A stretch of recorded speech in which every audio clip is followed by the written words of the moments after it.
Assalamualaikum warahmatullahi wabarakatuh. Waalaikumsalam warahmatullahi wabarakatuh. Nabi Adam alaihissalam dan Siti Hawa saat di surga. Dikisahkan dalam kitab suci Al-Quran bahwa Allah berbicara kepada para malaikat. Allah memberitahu para malaikat bahwa akan ada penciptaan makhluk yang dinamai manusia. Manusia akan mengemban tugas sebagai khalifah di bumi. Malaikat tidak setuju dengan hal yang direncanakan. Malaikat yakin bahwa keberadaan manusia yang akan membawa bencana bagi bumi. Manusia akan membuat kerusakan, permusuhan, juga pertumpahan darah. Malaikat merasa keberadaan dirinya saja sudah lebih cukup sebagai ciptaan Allah. Malaikat senantiasa bertasbih, memuji dan mengagungkan Allah. Allah berfirman bahwa Allah mengetahui hal apa-apa yang tidak diketahui malaikat. Nabi Adam dan seluruh manusia tercipta dari tanah. Allah mengetahui hal yang baik dan nyata. Allah menciptakan wujud sempurna manusia dari tanah. Allah juga menciptakan wujud keturunan manusia dari air mani. Kemudian ditiupkan roh ke dalamnya untuk menghidupkannya. Allah juga menciptakan pendengaran, penglihatan, juga hati.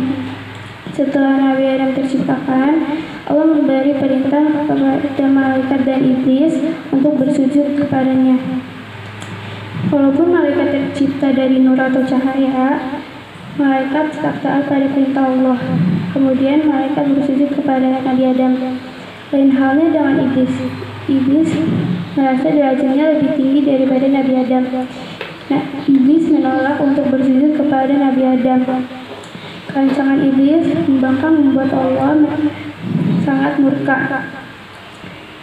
Iblis telah durhaka dan hukumannya adalah keluar dari surga. Iblis yang sombong bukannya bertobat dengan hukumannya, dia malah bersumpah akan menggoda Nabi Adam dan keturunannya agar sesat. Ia ingin manusia menemani dirinya di neraka. Nabi Adam memiliki segalanya di surga. Ia dapat menikmati apa saja yang ada di dalamnya. Walaupun begitu, Nabi Adam merasa kesepian. Ia menginginkan teman untuk menemaninya. Kodratnya sebagai manusia yang butuh manusia lain muncul. Mengetahui Nabi Adam yang kesepian, Allah akhirnya menciptakan Siti Hawa. Hawa diciptakan dari tulang rusuk Nabi Adam sendiri ketika tidur.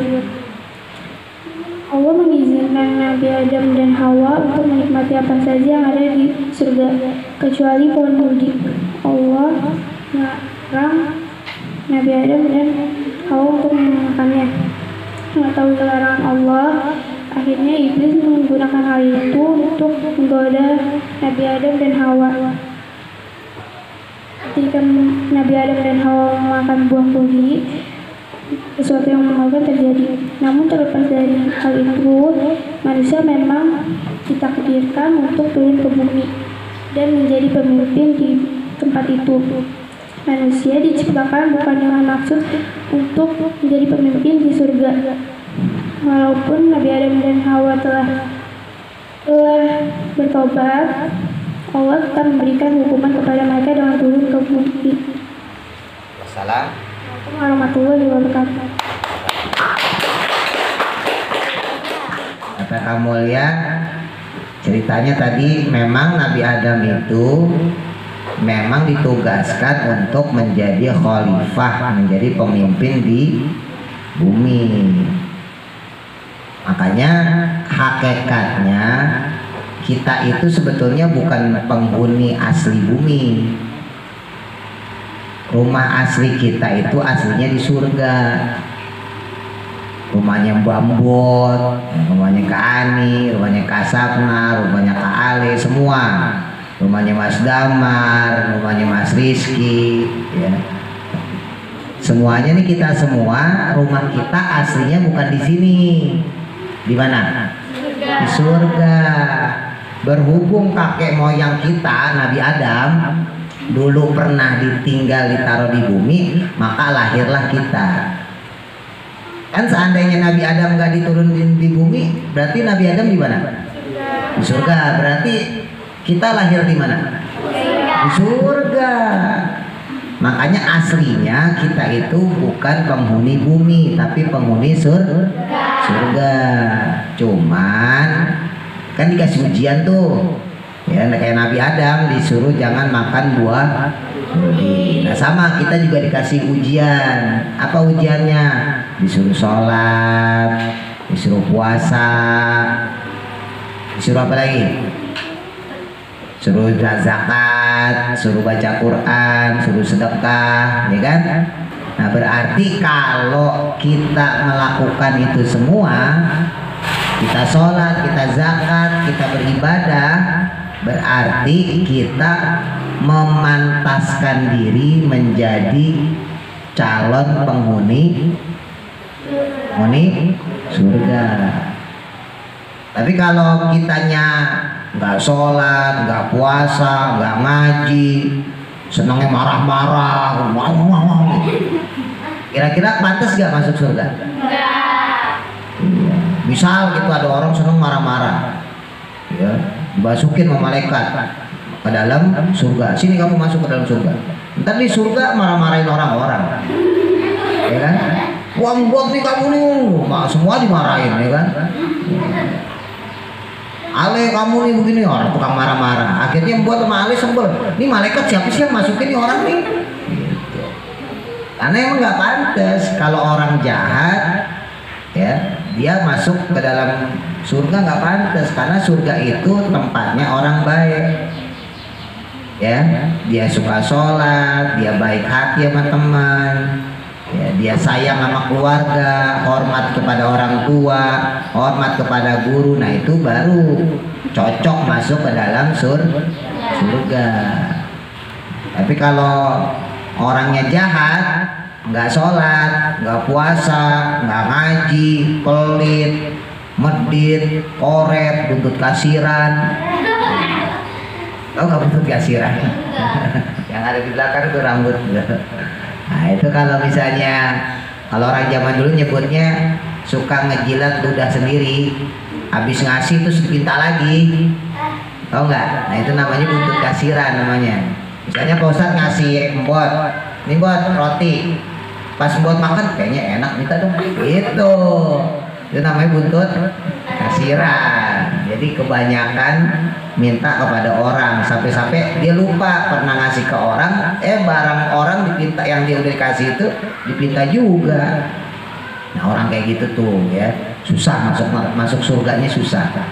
Tapi kalau dia bertobat seperti Nabi Adam, ya maka insya Allah dikembalikan lagi ke dalam surga. Karena Nabi Adam ketika diturunin ke bumi, ya kan iblis diusir juga, ya enggak?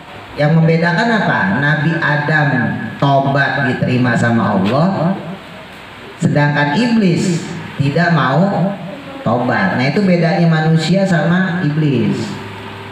Nabi Adam dibilangin sama Allah, kamu mau tobat nggak? Mau. Ya udah kamu tobat, insaf, minta maaf.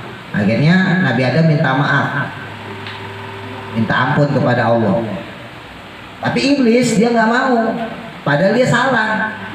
Ini bedanya manusia sama setan ya. Kalau manusia dia punya kesalahan, dia minta maaf. Nah, tapi kalau setan udah salah, kagak mau minta maaf. Jadi kalau kita salah, punya salah sama orang, terus kita minta maaf, berarti kita keturunan Nabi Adam. Tapi kalau ada orang punya salah, nggak mau minta maaf, jangan-jangan dia keturunan iblis. Gitu. Kan ada gak orang yang suka kamu minta maaf? Ada kan? Makanya jangan malu minta maaf. Kalau kita salah sama orang, jangan malu. Itu karena emang sifatnya kita manusia sebagai anak keturunan cucunya Nabi Adam. Gak usah malu, walaupun salahnya sedikit. Misal gitu, Sapna salah sedikit sama Mbot, ya udah minta maaf aja. Atau Mbot punya salah sedikit sama Ani, udah minta maaf. nggak usah gengsi-gengsian. Enggak Pak Ustadz, yang salah Pak Ustadz. Udah minta maaf aja, apa berarti sih minta maaf, emang bayar. Ya kan, kadang-kadang kan kita suka berantem gara-gara kayak gitu. Padil minta maaf Mas Rizky, oh yang salah. Nggak boleh. Minta maaf aja, udah nggak bayar, ini gratis ya kan. Bahkan orang yang mau minta maaf itu dia mendapat keistimewaan terdahulu. Bahkan orang yang lebih dulu memaafkan juga itu juga dapat pahala lebih. Jadi misalnya Damar punya salah sama Atar karena bercanda kasar gitu kan. Nah, Atar tersinggung nih sama Damar. Tapi sama Atar dibaikin. Ah udah deh, paling Damar lagi sebel sama orang kali saya ke bawah. Terus dia maafin tanpa menunggu Damar minta maaf. Nah itu pahalanya gede.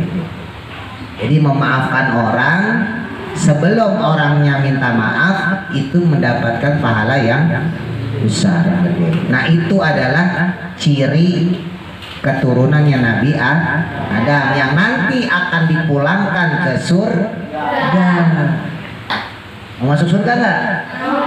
Ya, jadi kalau mau masuk surga ya harus baik jadi orang, harus senang ibadah, senang sholat, ya senang puasa.